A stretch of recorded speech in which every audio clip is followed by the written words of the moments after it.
Everyone, and welcome back to our channel. We are Millennial Mom. If you don't know who is who, I'm Millennial. This is Mom.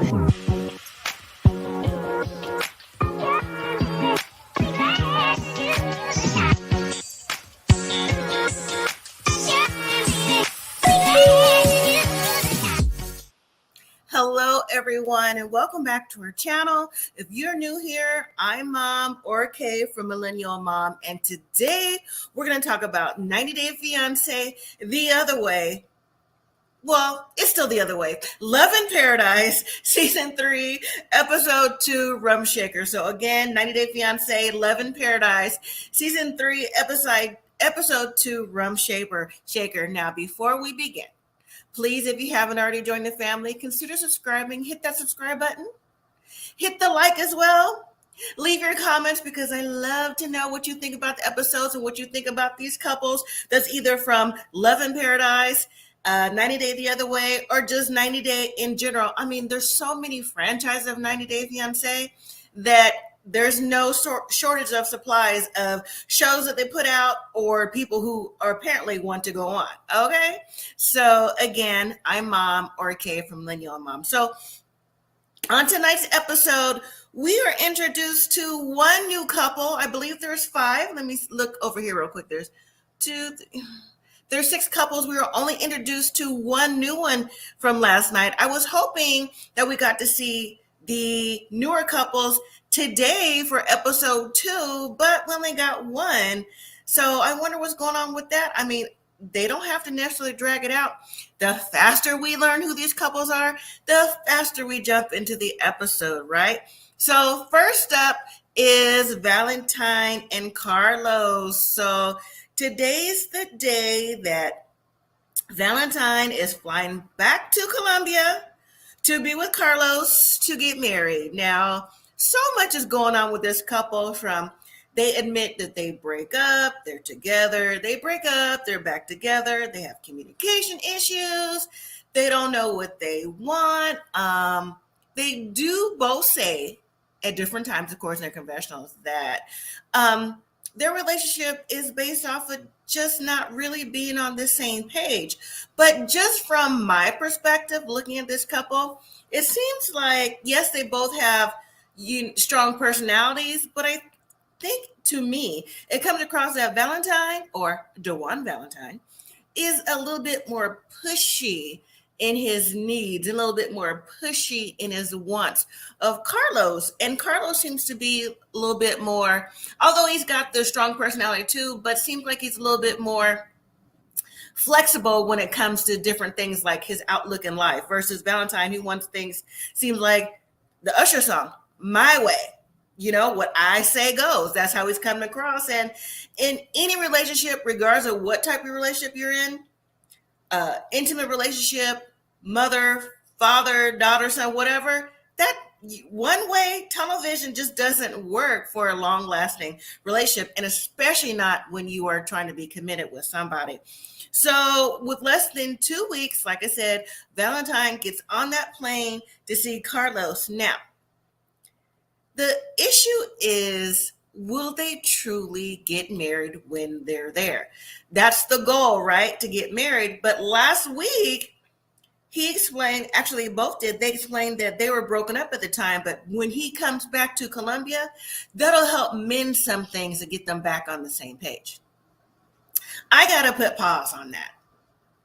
Pause. It sounded like I said pause, like, but no, pause, like stop, hold up, pause.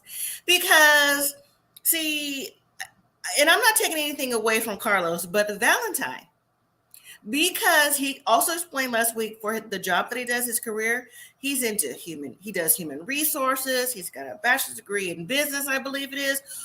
The point is, he ought to know more so because of his line of work and the different legal things that has to be done as far as human resources and the HIPAA and all the other stuff that goes along with it too, that once you get married, it's legally binding, right?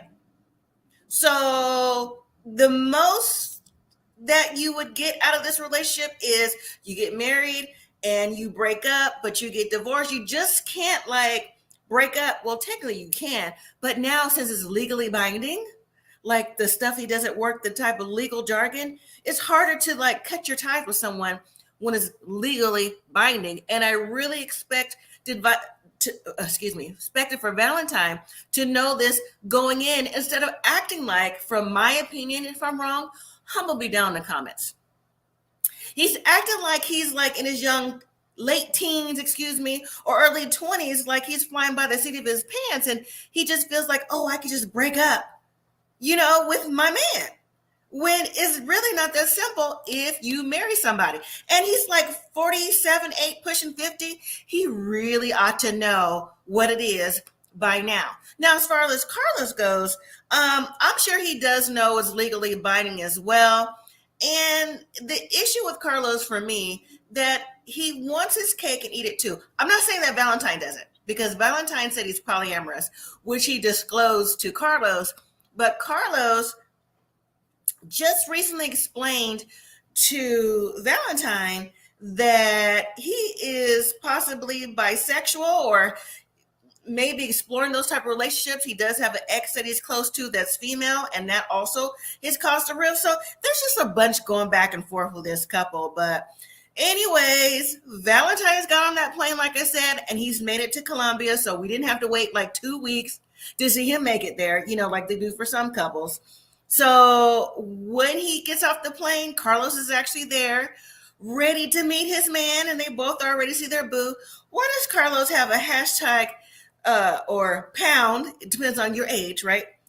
Carlentine shirt on. I was like, oh, that's cute or whatever, right? And so when Valentine sees Carlos, he's like, oh my God, like, I can't believe you did that. So, they embrace. They're emotional about it. So, I mean, it seems like they did miss each other. It's just, they have to get a lot of things straightened out. Now, let me jump to Carlos before I continue on with the airport scene. Carlos, before he got to the airport, he was saying in confession that, one of the things that him and Valentine have a slight issue with is that they're both tops. Okay, we got a master class, if you didn't know, about the tops and the bottoms and the people who do everything. That him and Valentine are tops, and they haven't had sex yet because they haven't figured out who's going to be the bottom yet. Because the tops give, the bottoms receive. Another person, I forgot the meaning he gave, that does everything, that gives and receive. Yeah, they haven't figured it out yet, even though they want to be intimate. But they also haven't decided who was going to be the bottom first. I'm like, my goodness, they're going to have to flip a coin or something, or rock, paper, scissors, best out of 5. Because either way, it is what it is. So they want to do what it do. Either one becomes top, bottom, they take turns, whatever, or they just do whatever they can to get it on, right? So anyways, back at the airport, again, with the hashtag Carlentine shirt, Valentine is happy to see Carlos and vice versa. And they're both saying how they're just ready to get married and work it out. So once they get in the cab to go back to the apartment, Valentine's like, hey, listen, I'm just ready to take a shower and ready for you to take your clothes off so we can get it on. So maybe they worked it out, flipped that coin, rock, paper, scissors. They don't have to tell us, but for their intimate relationship, for them, I hope they got it figured out. All right, so let's move to a new couple who we met, Jordan and Everett. Let me pop them up.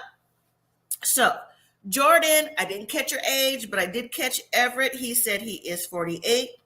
Jordan is from Dallas, Texas, and Everett is originally from Jamaica, but now he lives in the Cayman Islands. So Jordan, listen, is Jordan really here for love in paradise, or is Jordan here for love, paradise, naked, not necessarily afraid because Jordan's out there with her stuff, or just, is this the right show for Jordan? Like, is she, but anyway, Jordan says that, she came out the womb naked. She's going to enjoy the world naked. Okay. She likes to be she considers herself part of the nudist calling because she just likes to walk around free. That's cool. That's what you like to do. Hey, okay, right? But Jordan also says that she's part of the beauty industry. And then when the C-19 hit, the industry, took a turn like a lot of businesses and industries did at the time because, things were locked down, stuff like that. So she wasn't able to make any money. But because of her lifestyle and her being free, Jordan decided that she was going to get into the fetish business. So online, Jordan posts videos or what she said, videos and things that people are subscribed to her. She makes specific videos for specific customers. We saw her doing something with balloons. We saw her sitting on a birthday cake.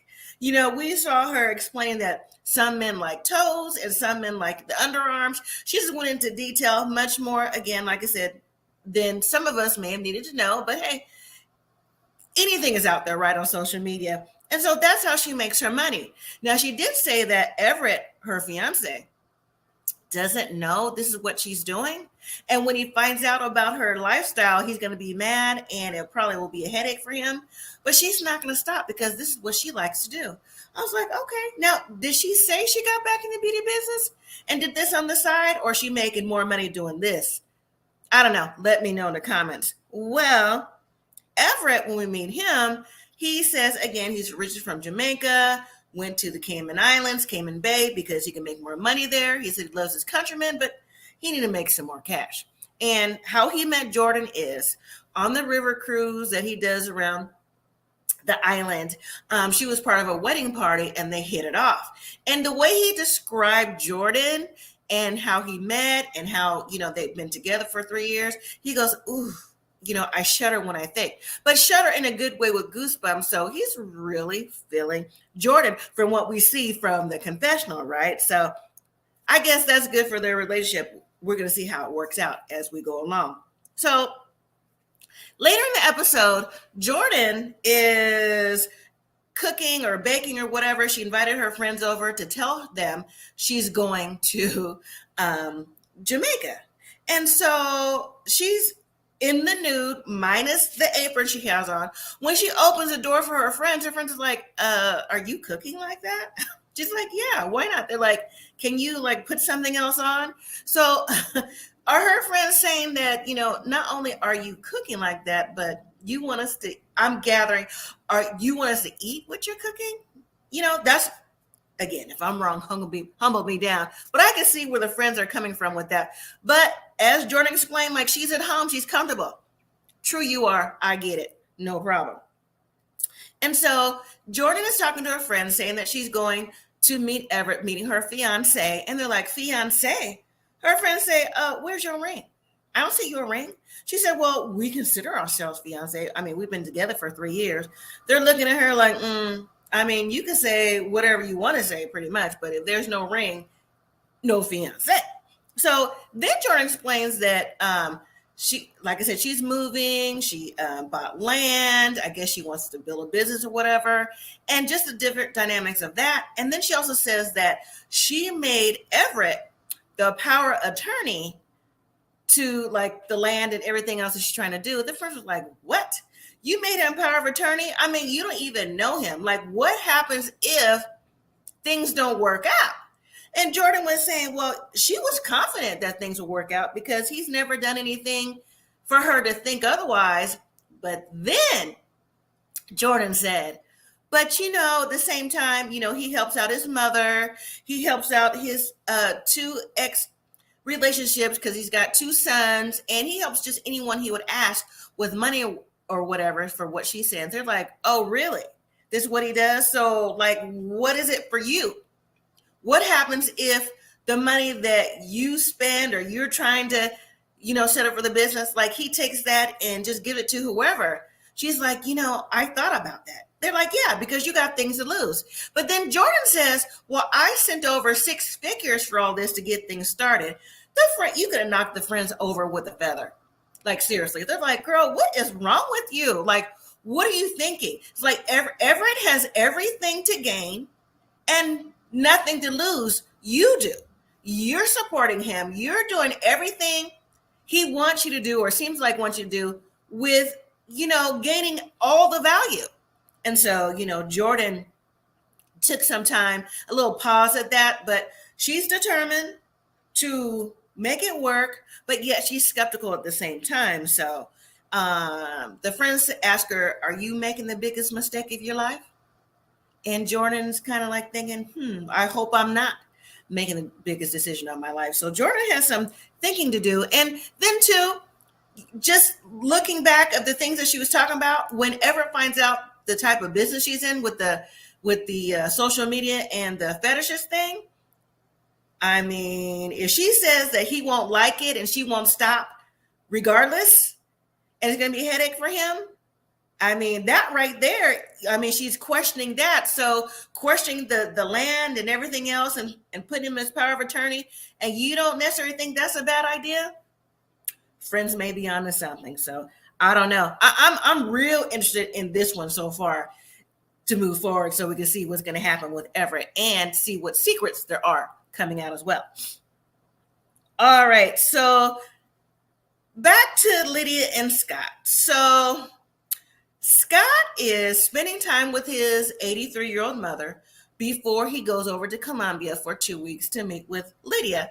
Now, it was very surprising that Scott said he would be there for 2 weeks, because we're going to see how long these episodes last for the 2 week span. See if it's real. These 2 weeks turn into 6 weeks for the episode. So Scott and his mom come in his house and talk, to spend time, like I said, and just to go over Lydia and why he's going there and the reason why he feels that Lydia could be the one. Well, Scott's mom says something very interesting. Scott's mom says, I think you need to be with someone younger. I think she's too old for you. I don't think it'll work out. And Scott's like, oh, really? Why? Scott's mom said, I feel like someone younger is more your speed. But then Scott said, he's ready to hang up his Playboy shoes and his wild ways and settle down. But the mom was still on that, like, no, I think she's too old for you. Yes, she sounds nice on video call, but, as women get older, they lose, their interest in sex and being intimate, things like that. I'm thinking, Mom, how can, you can only speak for yourself with that. I mean, that could happen for anybody, right?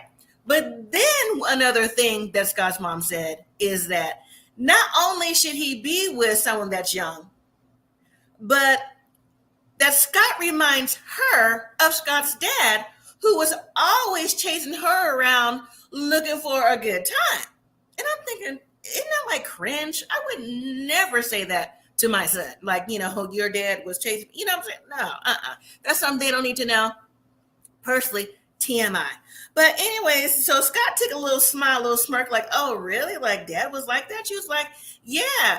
So maybe Mom, mother of Scott, maybe since Scott's dad was chasing you around the way he was, constantly looking for a good time, maybe you burnt out.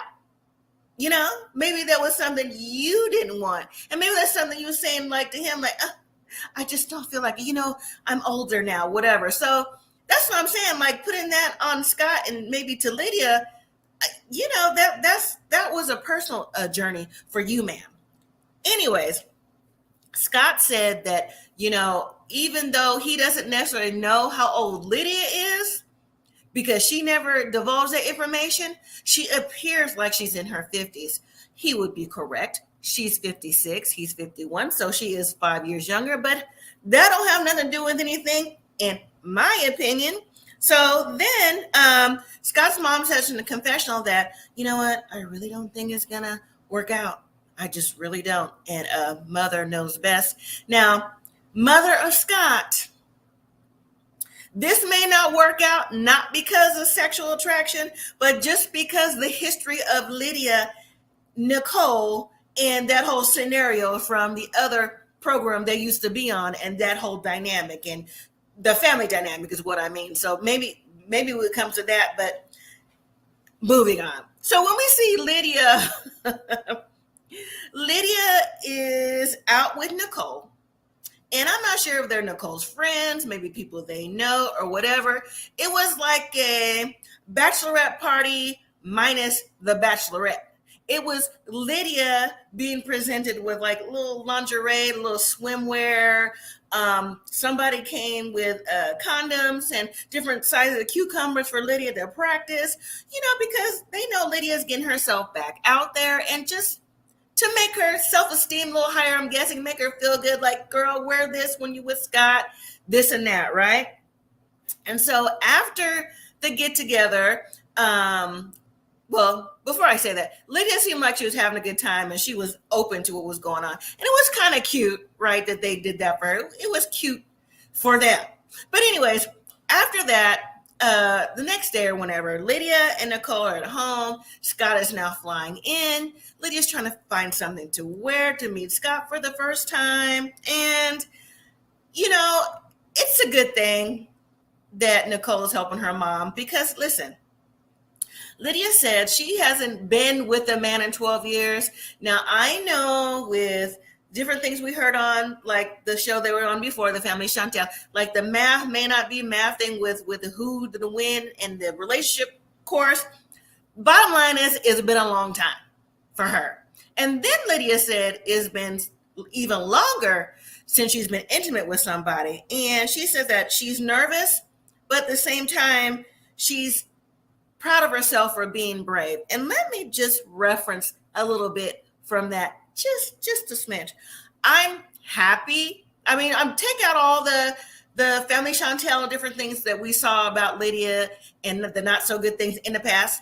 But for someone, a lady, man too, but we're speaking about a lady, to be in a position like this, to your children are older, it's really the empty nest syndrome, and now you're living life for yourself. I get it. I'm here with you on that one. Like dating, even though it hasn't been that long for me, but still, you get it. It's time for you now, time to thrive. And it is a little bit, a little awkward now that, your children are helping you. Like, oh, mom, wear this, do that. So I get that part with Lydia saying that she feels brave and she feels more confident to go out in the world. So I'm here with you on that. And as far as Scott's mom goes, listen, she got one of those techniques wrong. Anyways, moving on. So now we see Lydia and Scott meet at the airport. He's finally made it to Colombia. But here's the draw. Scott doesn't speak Spanish, Espanol, and Lydia does not speak English. How is this going to work without a translator app? And that's going to be a big to do right there because Nicole speaks limited English. She speaks enough, I guess, when we heard her talk on the confessionals, but, she's still learning as well. This couple's going to be real interesting to watch just based off personalities and what they're expecting out of the relationship and just the background of family dynamics for Lydia. So that was the end of this episode. Hopefully next week we'll see the other couples because it's time to meet the other couple so we get the show on the road. But next week we see Scott back in Colombia. Him and Lydia are at the airport. He's trying to use a translator app. We see them go out to dinner. Again, the translator app is not working, so he's asking for help in the restaurant. Lydia don't know what he's saying. She's just laughing like, going with the flow. And then we have Jessica and Juan right here. They're together at a rented Airbnb to spend time with each other. If you remember, Juan he works on a cruise ship, and that's how him and Jessica met. And Jessica brought her kids with her this time on vacation. So they could spend time together as a family so they could get to know Juan and Juan can know her kids.